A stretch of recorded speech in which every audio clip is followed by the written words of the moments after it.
Hello! Hey! Hi! Oh, I'm so happy we're talking! I was going through all of your websites and I'm like, you are just amazing. Oh, thank you.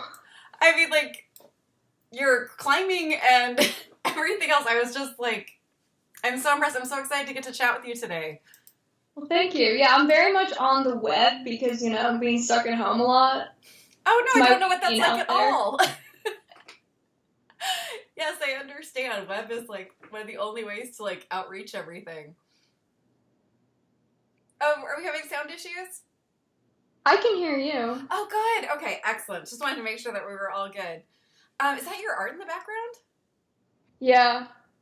Oh, wow. Oh, Do you want to...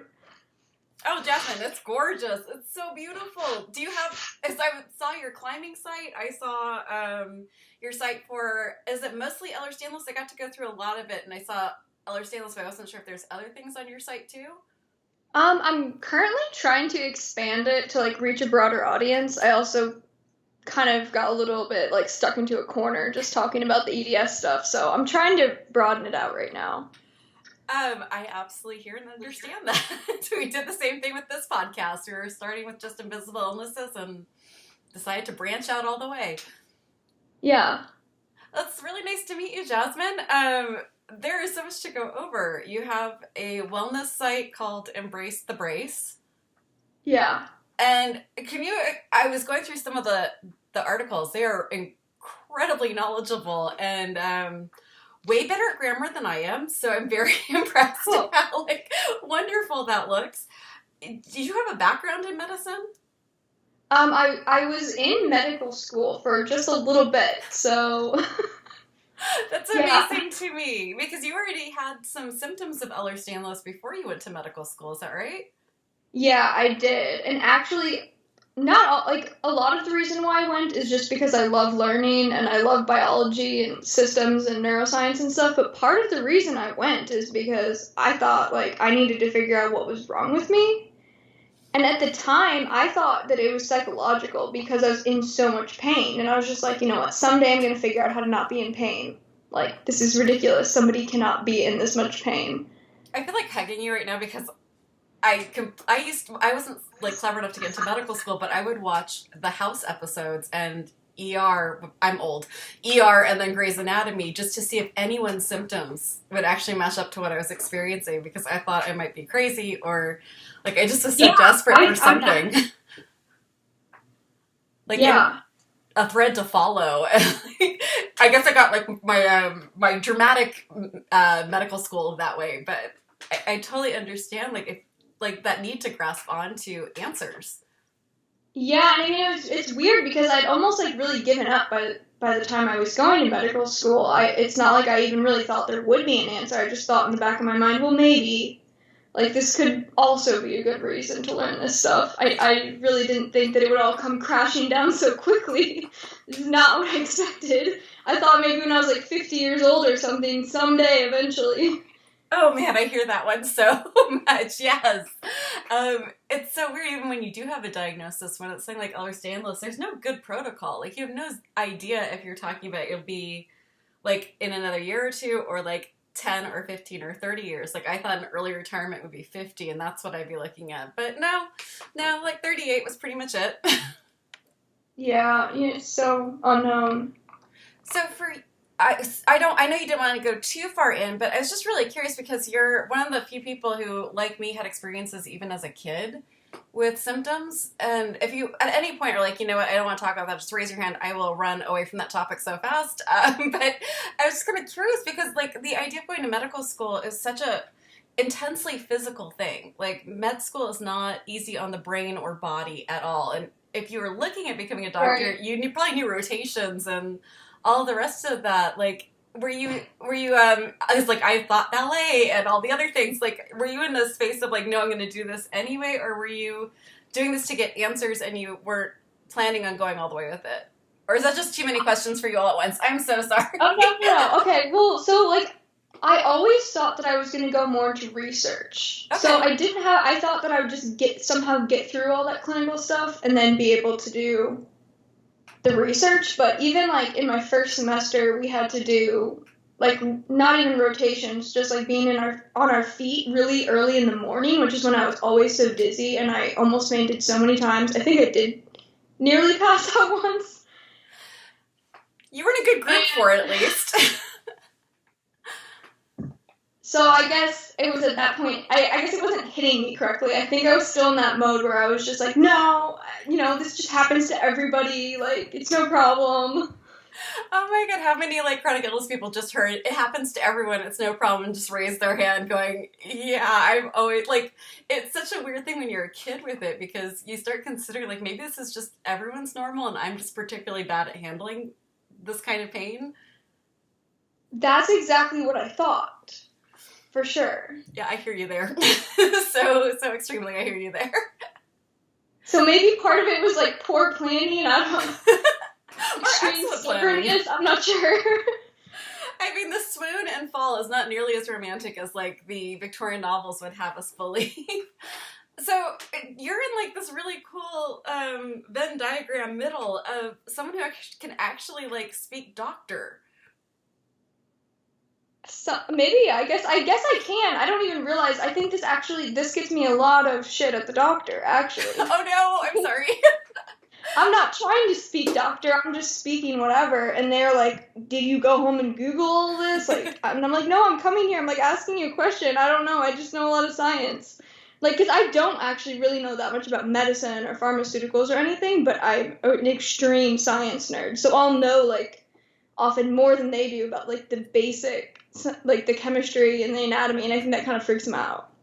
Especially, and they kept telling me I had like that medical school syndrome or something. You heard of that? Okay, no, it's I studied psychology. I was going to become a therapist, and yeah, it's that first year. They are like, oh, you went to first year psych. You went psych 101. You're diagnosing everyone. Yeah. So what I meant, like one of the things I meant with like speaking doctor is like they give me these things to read, and I ended up becoming a literature major. I can't stay focused reading the medical journal stuff to even learn more. Are you able to like process through all of these new ideas? Like they're talking, like there's so much on the horizon right now with like ketamine and laser therapy and all the rest of it. Like, are you able to read through those articles and like really go beyond their hype and their, what's the word I'm looking for? Beyond their marketing, I guess, is the best way to phrase it. Yeah, and actually, I think that's actually why I'm doing this Embrace the Brace site, is because there's so much information out on the internet. There's so much bad information, whether it's in the medical community or just, there's way more bad information just on, like, alternative health and all that kind of stuff. Just, like, a bunch of nonsense and ads, and I'm trying to sort through it the best that I can for other people. So do you actually try some of the things, or do you just give everyone like the actual science breakdown on whether it would really work or not? I mean, it depends what it is. I'm trying, like, one of the most recent good examples I did of this was like essential oils. Mm-hmm. So that was one that I really looked into the science of, like how smell works and how that can affect the neuroscience in your brain, and it's also something that I tried in the past. Wow, okay, well, if you want to send me a link over, I could link that into the show notes. So yeah, everyone who's listening, head over to show notes also, because I have linked up this site. I have also linked up your climbing site, because I thought that was pretty badass and cool. So yeah, definitely head over to show notes. I have everything highlighted and linked up for everyone, so you can go and check out Embrace the Brace. I am so glad you're doing that, and I started to do that as well on our blog on just things I've tried, because I actually spent the money a lot of the times to try a lot of these things that were like, this will absolutely change your life, and I'm like, okay, fine, I'm a sucker at 3 o'clock in the morning in Amazon, and it's really a problem. I need to disable that site after like midnight. But I try them and I test them out, and it's one of the things that we decided, all of us co-hosts together, that we would not take money for this website or for the podcast, because I wanted my reviews on anything to be like definitely just set, and the amount of money you can pour out on these alternative therapies are extreme. Yeah, and that's one of my goals too for Embrace the Brace, is to stay neutral, and that's why I kind of signed up to do this podcast, is because I'm hoping that I could get more people involved with it, because if it's just me, then it's really kind of biased. Like, I'd love to have other people try to approach all these topics, like, from a super rational viewpoint and see what they can come up with, because somebody might come up with a different conclusion than I do.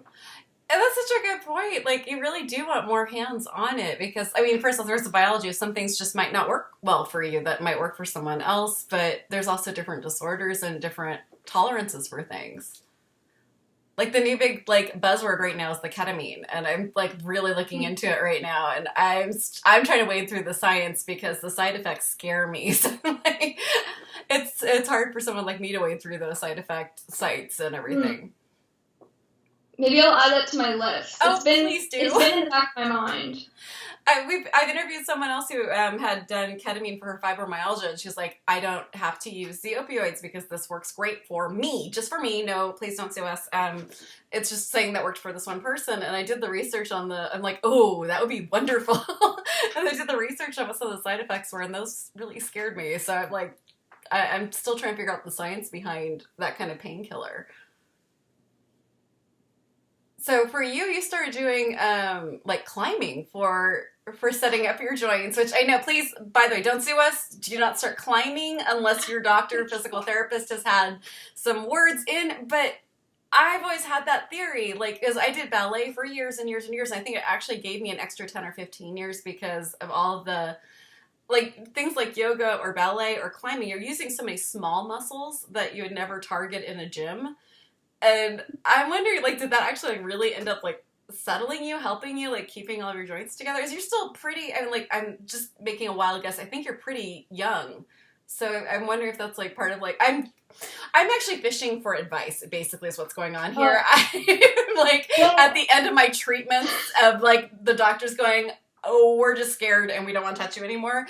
So I'm, like, flailing wildly for any ideas of what to do next. So you are being a guinea pig right now, and I'm trying to get ideas.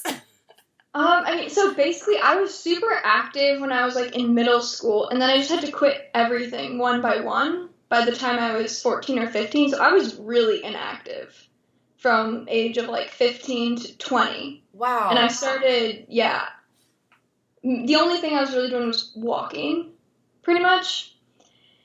And around 20 is when my Ehlers Danlos got really bad, and I had, like, spinal complications, which really kind of got me on bed rest for a while and really debilitated. And I don't know if you've experienced this with EDS, but when you get knocked down, like, it is so hard to get back up from it. Oh. And so the climbing for me, it's like stabilized my muscle tone and prevented my joints from getting worse, but I can't say that it's helping me get better. It's still, like, this constant battle to not go downhill. That battle is one of the most frustrating things about Ehlers Danlos. I like absolutes. I hate not having absolutes in my life. And, like, if you don't do this, you're going to lose muscle.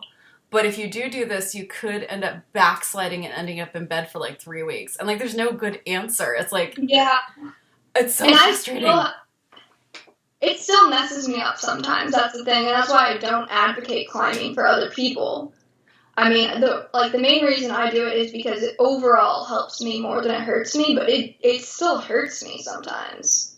And it still caused me some issues, like, with my toes, especially, my toes and my fingers. Like, I have to be really careful. It's not, like, even though I do competitive climbing, the way that I train with EDS is actually by not training. Like, okay.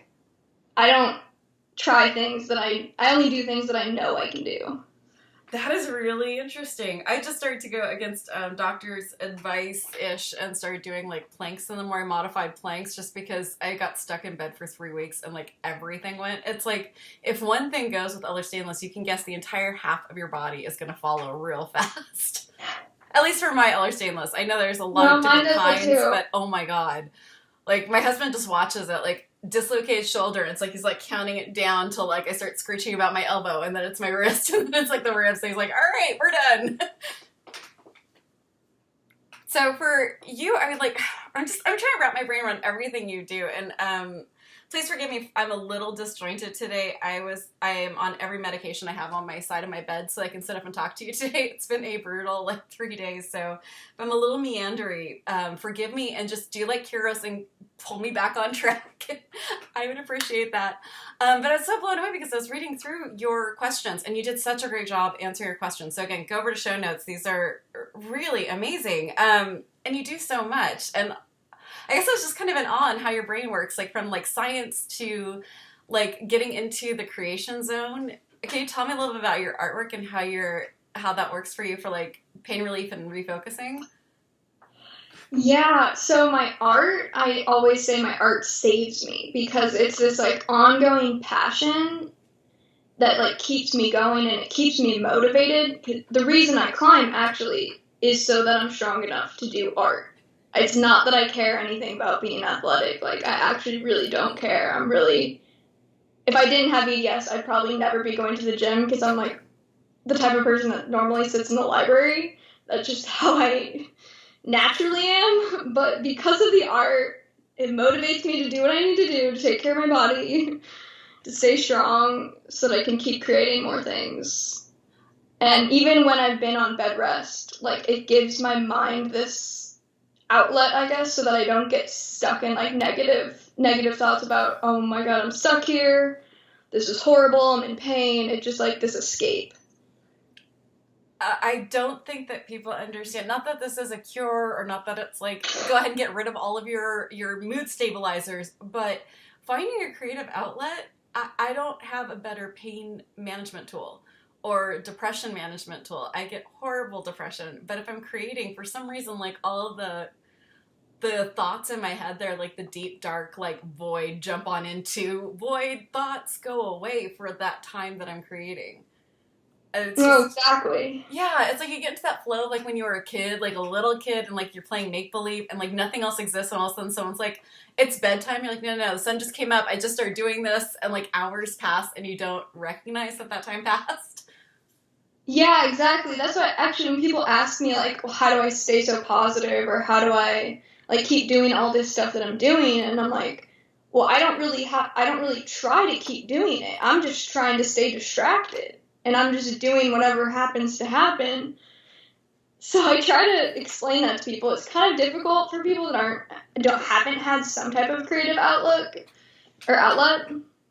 Seriously, like I don't know what anyone does who doesn't have like, and I think we're all creative. I know people say sometimes like I'm not a creative person, and I think it's just because it got beaten out of them, or like in like verbally, emotionally, whatever. Like when they're kids, like I feel like every kid's born a scientist and an artist and a storyteller, and like that just gets thrown out during like at least U.S. education. Like that's so like thrown to the side.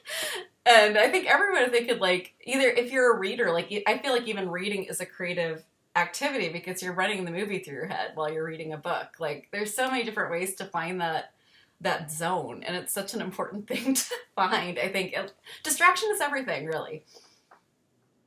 It's like one of the best managements. Yeah, and especially if it's one that it's like it's a form of distraction where it's still moving your life forward and it's still connected to the world. It's not like being distracted and running away. It's like being distracted and being present. Oh, I like that so much. That is an incredible distinction between like I drink to escape, I do drugs to escape, I like anything that people use in that like to escape. But you're right; those are escapes where you are really removing yourself from existing. Where creation is that like complete presence of mind. That's beautiful. Yeah, that was a really gorgeous way to phrase that. So for like, I'm so understanding you with like I climb and I do physicality so that I can paint and draw. When I was a photographer, I used to do the gym just so I could hold my camera. Like that was, I worked so hard just to extend whatever years I had left in front of that camera. And it's the same thing when I was photographing. I wouldn't feel any pain until the shoot was over. Then it was awful. But like the whole time I was photographing, those moments were just like apart from everything else. Yeah, I mean it's exactly the same for me, really, except for holding a paintbrush. And God, like, please, everyone, if like we have a YouTube channel, if you're curious what we look like or what we're talking about, because you'll hear me ooh and ah over people's pets, and you're like, what the heck is this woman freaking out about? I will always ooh and ah over dogs. But like, go over to our YouTube channel, watch this video because you can see all of Jasmine's beautiful artwork behind her. I hope you sell this. If you do, send me a link, and I'll put it on the. Like, oh yeah, I have an Etsy shop. Okay. I definitely didn't know I was being recorded though. Oh, I'm so sorry. God, I feel really bad. I find people I used to do intros. Okay. So if anyone's like listening, they're like, why has the podcast changed so much? She used to do these really professional intros. I did used to do professional intros, and then I realized that everyone freezes up the second they realize that I pressed record. So now I just sort of like, we start talking, and then like you realize like halfway through that we've been talking, and it tends to be a more easy flow. I guess. I hope you aren't offended or upset. No, I didn't realize I was being videoed. Oh, my deep apologies. You know what? If you don't want the video up, you can just tell me and I will not put the video up. But you look adorable. I thought you were like, oh no, I totally styled myself for this.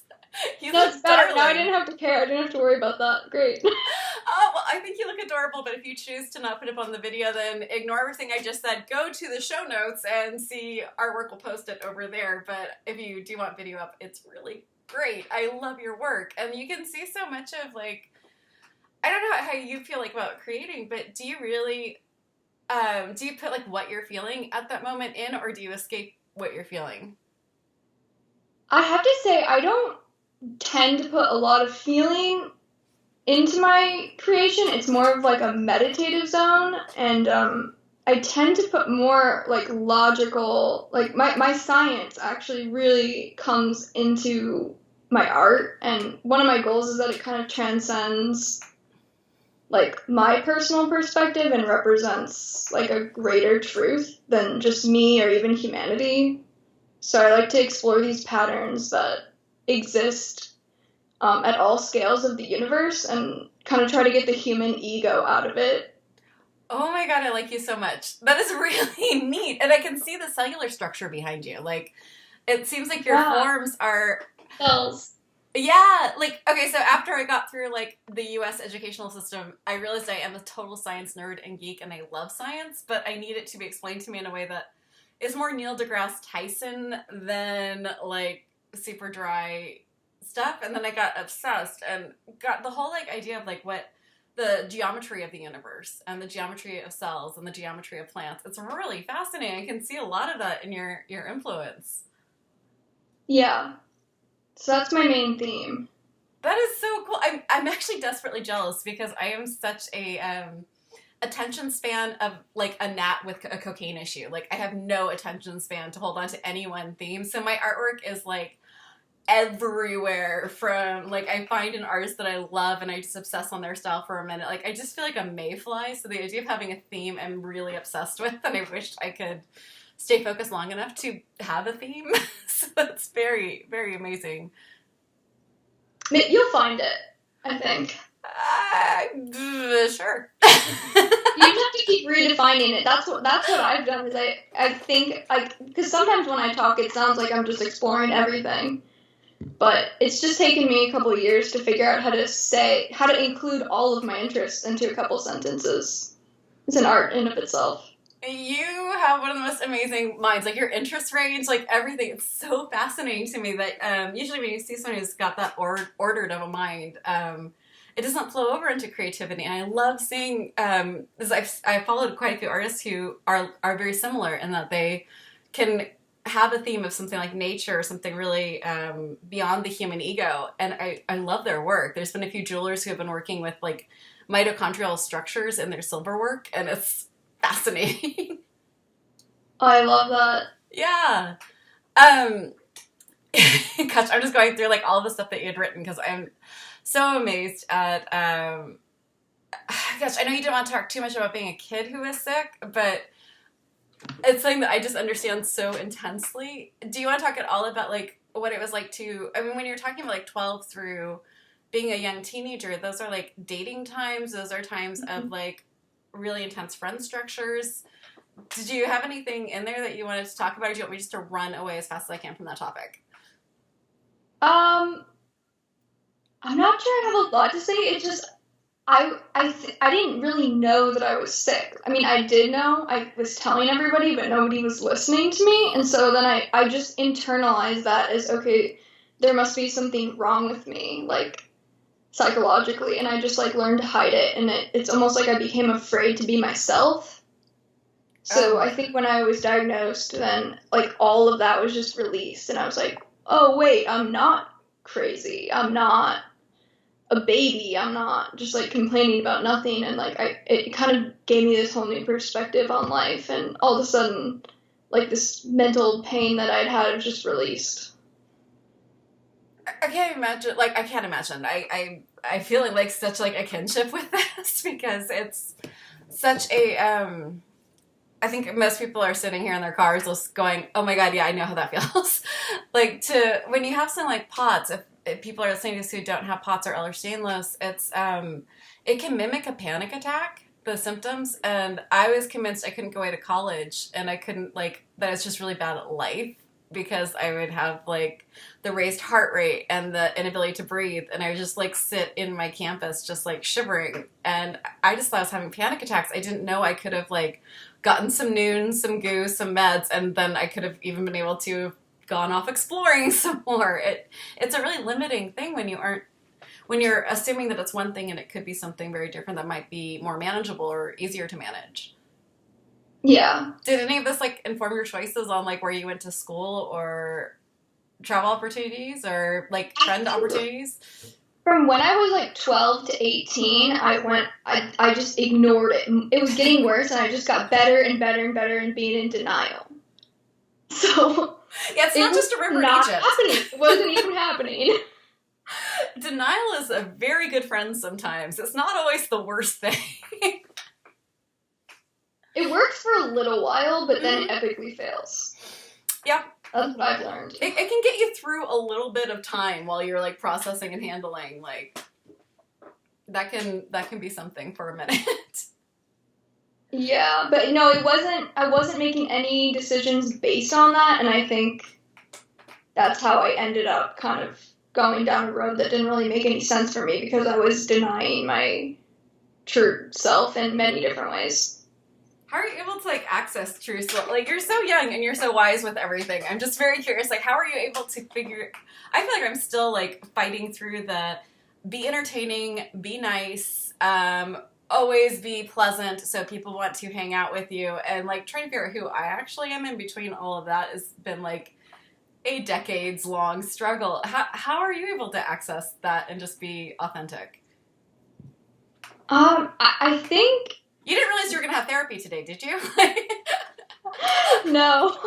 Sorry. But I mean, there's something about being really sick and really stuck that I think was a turning point for me, and it was when I realized, you know what, I'm stuck here right now. I can't do anything. I don't know if I'm gonna ever get better, so I might as well work on my self-development.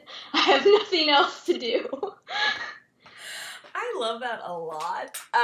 Because you had talked about that in your questionnaire. It reminded me a lot of right after Stephen Hawking died.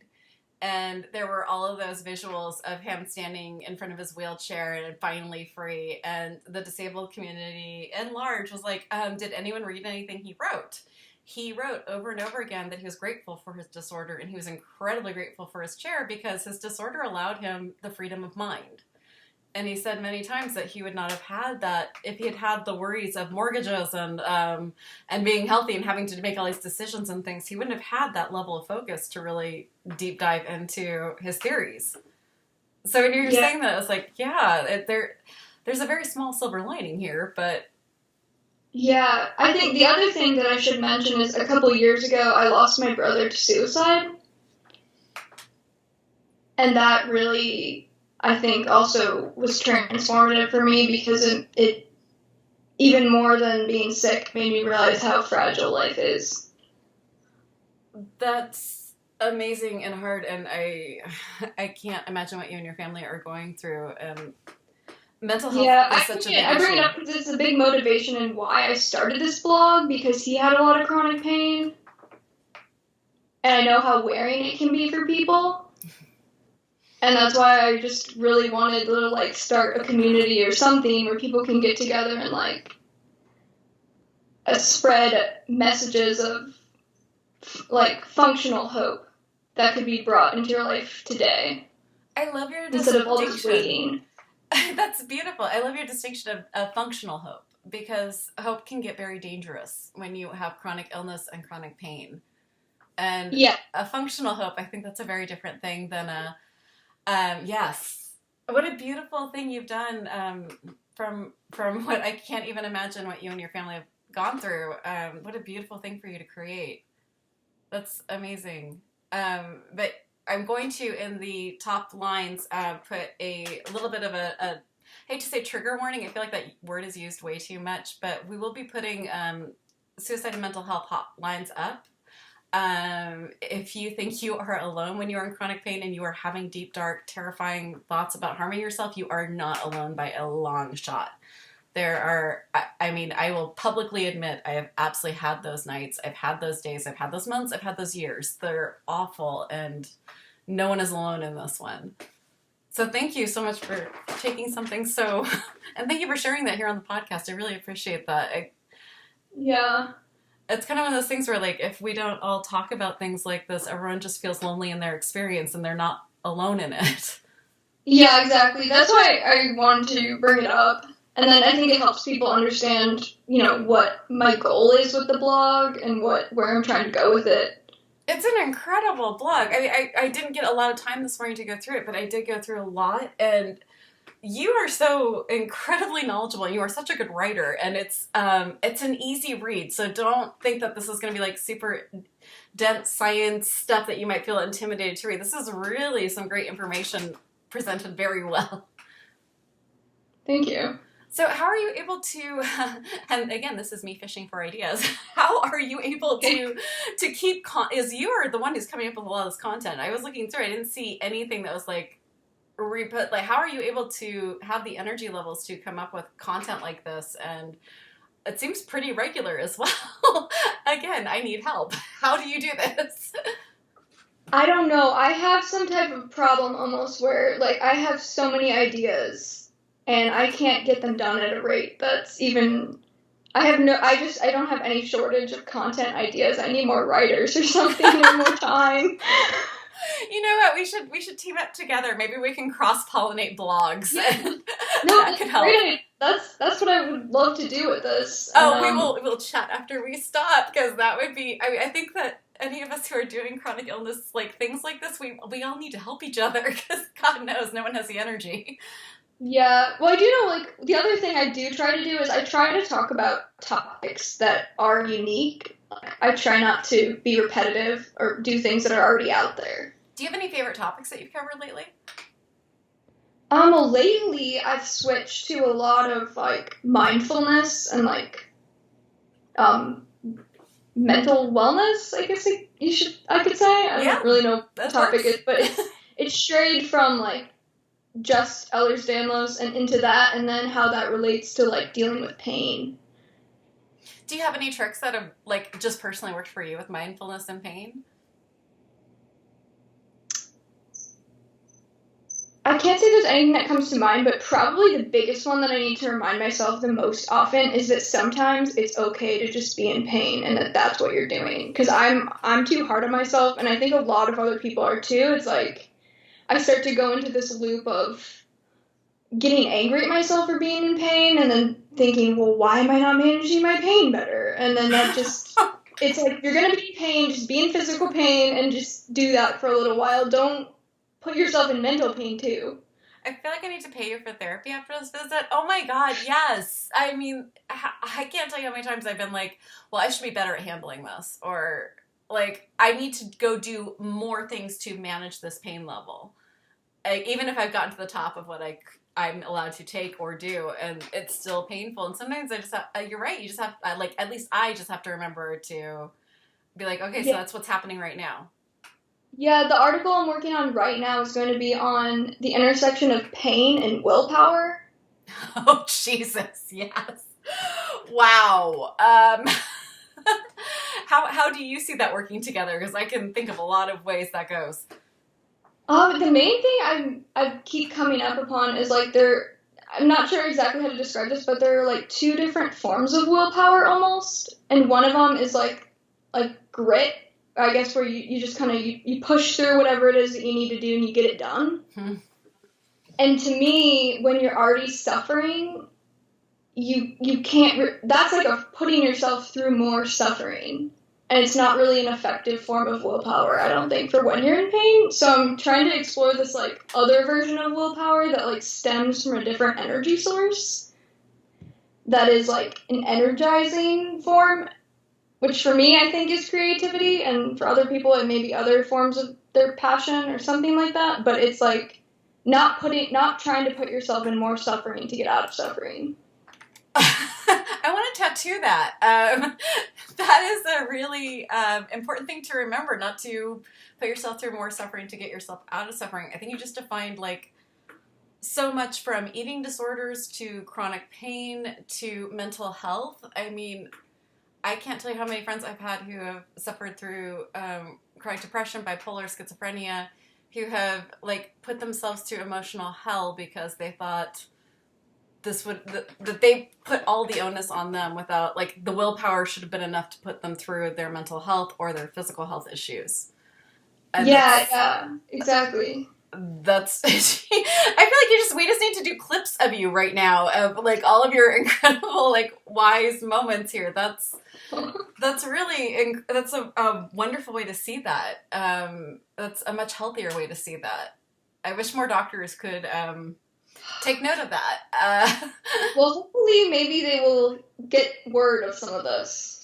I would hope so. I hope, and to get political for a moment, I would hope that our political and healthcare system would get a hold of this. And I'm not talking partisan issues. I'm talking a bipartisan issue of sick people don't need to bootstrap. They need help. Like we actually need to not be like dying. That would be great. If we could not live or die based on how much money we have, that would be fantastic right now. Yeah, I know. That was, I mentioned that in one of the questions that I think I said what I was most scared of is that for me to be doing, I should say that, for me to be doing what I'm doing today, I absolutely needed to travel around the country and have surgeries that are not covered by most people's health insurances. And that terrifies me. Me too. I will ask you about the surgeries in a second, but right now one of the big news stories is another person died from not being able to get their insulin because insulin in the United States went up 1,200%, and it's now over $200 a vial. So we're right now when we are saying, because we're both here in the United States, right? You're here in the U.S. with me, right? Yeah. Yeah. When we're saying we're literally dying here, we are literally dying. We are not kidding. We are not hyperbolizing. We're not being dramatic. Like, people are dying here because our drug companies, we are legally not allowed to negotiate. The government cannot legally negotiate with drug companies in the United States. So they are allowed to pull $1,000 increase on insulin. They're allowed to pull a $2,000 increase on the EpiPen. Like, we're not kidding when we're saying these things. And it's so depressing. I have POTS also, and its exact symptoms are a heart attack. It feels just like a heart attack. And we have to play the roulette of can't go to the hospital to find out. Like, yeah. So we're having the debate in my household of, can we stay here? Am I going to die because I didn't go to the hospital? To which I've had insurance companies say, that's okay, you can go ahead and die. That's fine with us. That's cheaper for us. So, I mean, if that's a mental health trigger thing, I can tell you it definitely triggered my mental health. It's been a very dark 4 days. It's like, these are the things that you will actually hear from your healthcare is like, sure, go ahead, that's fine. We just don't want to pay for you to go to the hospital. It's so tough, and then especially with Ehlers Danlos, there's things that feel like an emergency. You don't know if they're an emergency, and like so often with me, it's like I don't even care if this is an emergency. I don't want to see another doctor right now because you guys make me feel like so sad, and then I'm sick and in pain and sad. So I'll just be sick and in pain without being sad. Can we discuss medical fatigue for a moment? Like, just the absolute fatigue of I cannot see another fucking doctor. Like, I can't. Sure. Like just the exhaustion of being in, like, I think that one of the other things is there's the idea that you have to be mentally clear in an ER room, especially with Ehlers Danlos, where you have to, if you're going to have emergency surgery, you need to explain real quick how the anesthesia is going to work on you. Like, you have to be so fast and clear there, but in pain, exhausted, and sitting up for 6 hours. Like, and then another doctor wants to come in and discuss something who's never heard of your disorder. I almost, like, I see a stethoscope and a white coat, And I'm not kidding. My heart rate goes through the roof. I get super nervous and clammy and just exhausted. Like, I can't even come up with a sentence. I know it's hard for anyone who listens to this podcast to believe that there's a moment I stop talking, but that is definitely the moment where I get panic. Yeah. Well, this is all the reason why some people ask me if somehow I could go back to medical school, would I? And all of this is the reason why I know that I can't, because the whole reason I wanted to even think about getting into that field was to be able to help people from a place of like kindness and compassion, and somehow it's just so far gone from the whole infrastructure. It's not like anybody's personal fault, but I think it has to do with the way that it's funded and everything. It's just like there's no healing in this business anymore. It's business. It is absolutely a business. You're correct. And God, I wish that there were more doctors who came from a place of compassion and wanting to heal. That would be amazing. I think they're just also exhausted. Like keeping I have my physical therapist who I think walks on water and I adore. And I have my GP who I fought long and hard to find one that I love. But every other doctor fighting to keep them in that room to have a full discussion with me is exhausting. Like it is, yeah. But when you're talking about like, would you go back to medical school or not? That's one of. Are you on disability as well, or do you not want to discuss whether you are or aren't? I'm supposed to be. There's some issues. Dear God, yeah. I had my mom. My mom had to do it was a 20-hour-week job for me to get onto disability. It was insanity. And our disability system here, there's incredible rules around it on what you can and can't do, but like I almost finished my graduate degree. I was supposed to be an English professor. I was like, oh well, why don't you go back? Well, there's a whole bunch of reasons, but like the idea of like what you're talking about with grit and not self-control. I'm so sorry. When I said I took everything on my dresser, I really meant it. I am on everything right now.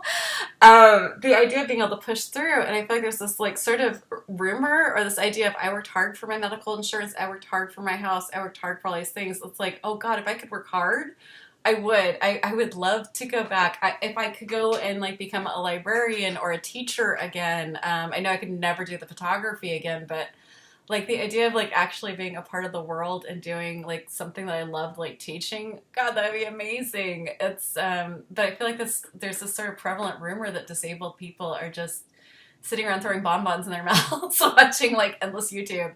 And there are those days, don't get me wrong, but I'd rather be doing something else, I promise. You're running a podcast though. I mean, you're doing stuff, and I'm trying to work for myself. I'm trying multiple different ways. What's your side hustle aside from the blog? Oh, my side hustle? Yeah.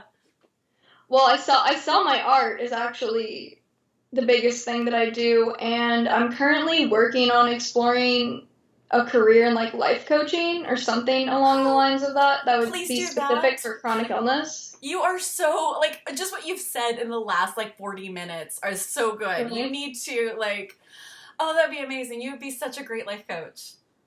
Well, thank you. I just, honestly, I can't figure out, like, what type of certification I need or how to get started, but people do, like, ask me questions all the time, so I'm like, well, maybe I should do this. I will give you some advice right now. There's actually, at least the last time I checked, because I used to work with a whole bunch of life coaches and business networking, there was no official certification. There are, like, some, but they're not official, so you could totally do this. Okay, everyone, we'll let you know when I get started. We'll have a new name for you. We'll have, like, everything all set up. I think you'd be incredible. You have an amazing level of empathy and understanding, and some way that at your, like, I just feel like you're so young for, like, the amount of, like, what you are able to see clearly. You have an amazing way to see things very, very clearly. I'm very jealous of that. That's a wonderful, wonderful skill. Thank you. I don't know. I guess it's some hyper-rational. Sometimes people say that I am. I wish I had a little bit more of that rational. I think everyone in my life wishes I had more rational. But the podcast, that's like a 40-hour-week job, which if you've been listening for a while, you know I've been passing that off to other podcast hosts. We are getting a lot more co-hosts lately, and that is strictly, I'm way too sick to continue the way I was. It was just, it was too much to do, and it was either closing down the podcast, which so many of you are so nice and write me at like 3 o'clock in the morning, and there's no way I was going to do that. So I have I have handed off some responsibility lately. So we're almost to the end, and I hate to be at the end, but you gave some great advice in your life hack section, and I feel like very few people are as good at life hacks as people with chronic illness. And you had a great one, which I kind of distilled it down, and if I'm wrong in how I distilled it, please correct me. But it was basically the idea that you don't have to feel like you're your disorder's ambassador 24/7. And like, I just felt that one so intense. Sometimes I'm super chatty, and I'm like, sure, I'll tell you all the reasons why I'm parked in this handicapped spot. And other times I'm like, I will faint in your arms while I'm explaining this. So like, you had some great advice on that. Do you want to elaborate? And I will stop taking my hands. Oh. So it's pretty much just that you don't need to explain yourself, because I know people are constantly asking me questions, and sometimes I feel really almost like obligated. Like, I need to spread awareness for this because it's rare and it might help other people. And then other times, this is even more important, I think, is when it's like close friends and family.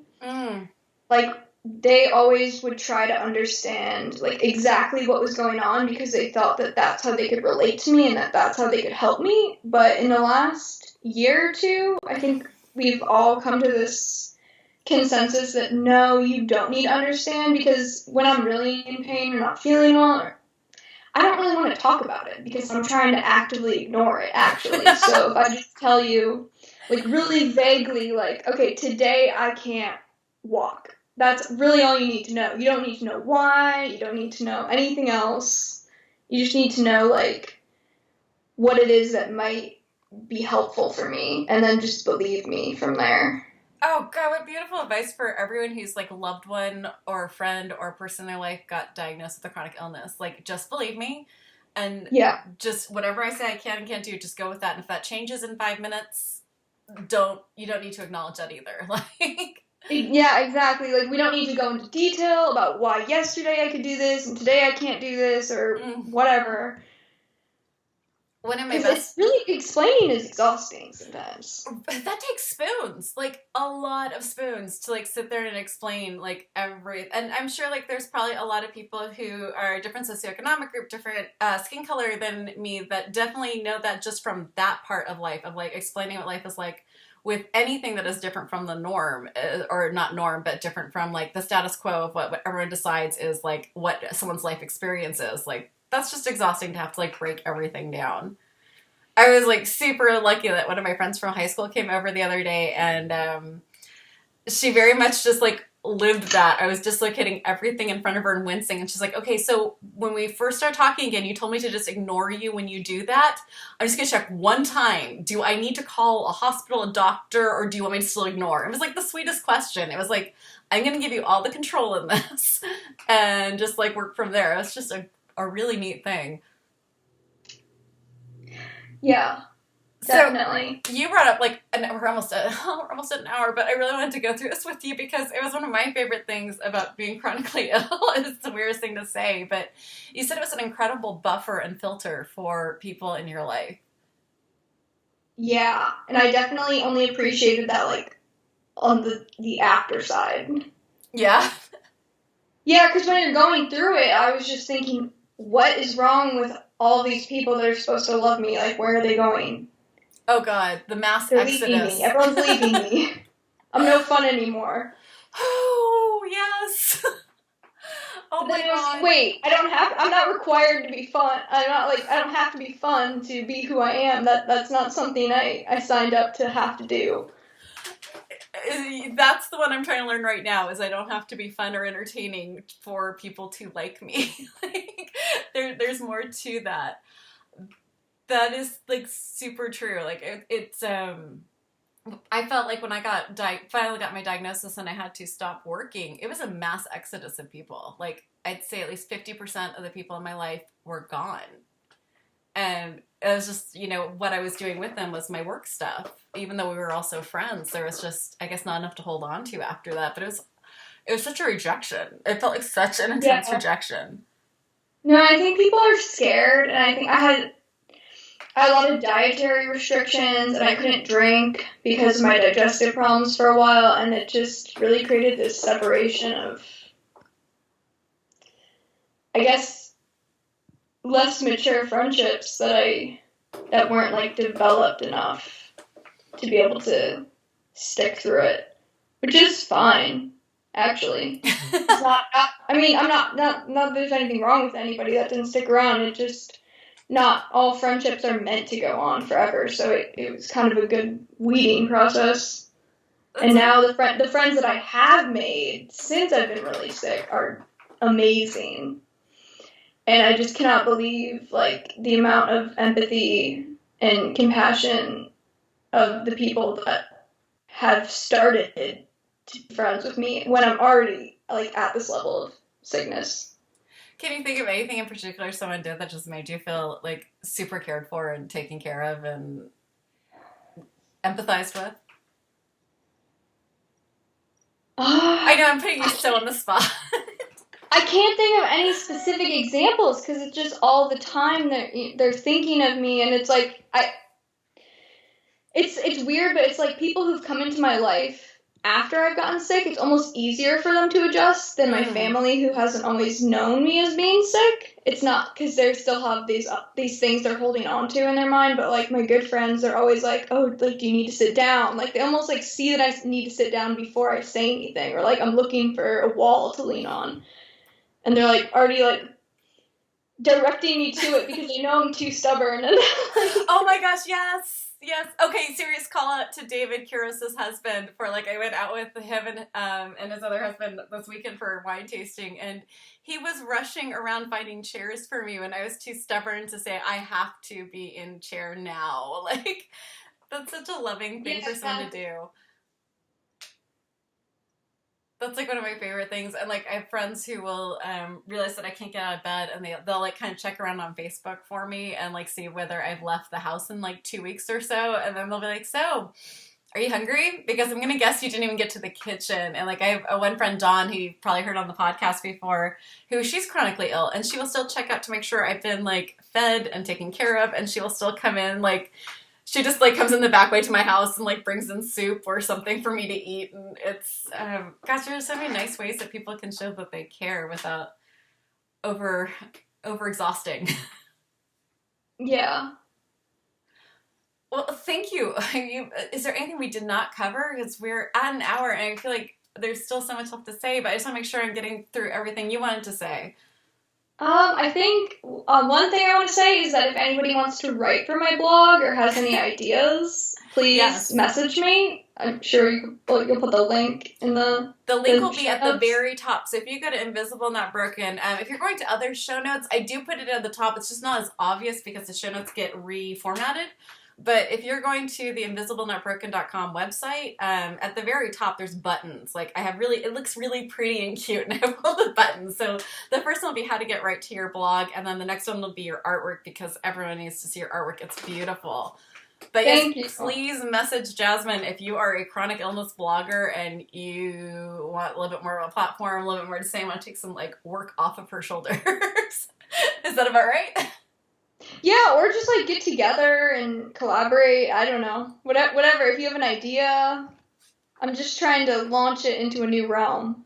It requires so many different skill sets to do things like launching podcasts and blogs. It's a little dizzying what you need to know. Yeah. And the other thing, I guess, is if you... want to get involved with adaptive climbing and you have any questions about that, because I still do competitions and I'm still pretty involved with that whole community, and there's a competition actually coming up in a month, so if you have any questions about that, feel free to message me. And I'll put that button right at the top too. Jasmine, you are amazing, and your ability to see things so clearly. I'm really excited to post this episode, and thank you so much for pulling me through a very winding interview while I was trying to come up with my thoughts by speaking in circles. I really appreciate your help on that. Thank you everyone for listening. Be kind, be gentle, be a badass. By the way, thank you Nigeria, Myanmar, I'm hoping I'm saying that correctly, and the Philippines. You guys are brand new to listening to the podcast, so welcome. Thank you so much, and message us because I want to know what life with chronic illness is like in your countries. I have no frame of reference, so I would love to hear what's set up in your areas and what what your experiences are. That'd be amazing. Tune in next week. Nicest thing you can still do for us is to go over to Apple Podcasts, say nice things. If you have constructive criticism, be nice. I have 3 feelings. Don't step on them. And I think that's about it. Just be sure to share this episode. I think we went through a lot of really cool ways ways that you can be kind and helpful to someone with chronic illness, ways that you can be nice to yourself with chronic illness or mental health. So I think this is a super shareable episode. So hand this over to someone who maybe is like still trying to process on how to handle chronic illness or how to handle being a supportive person for someone with chronic illness. All right, everyone, have a great week. Thank you.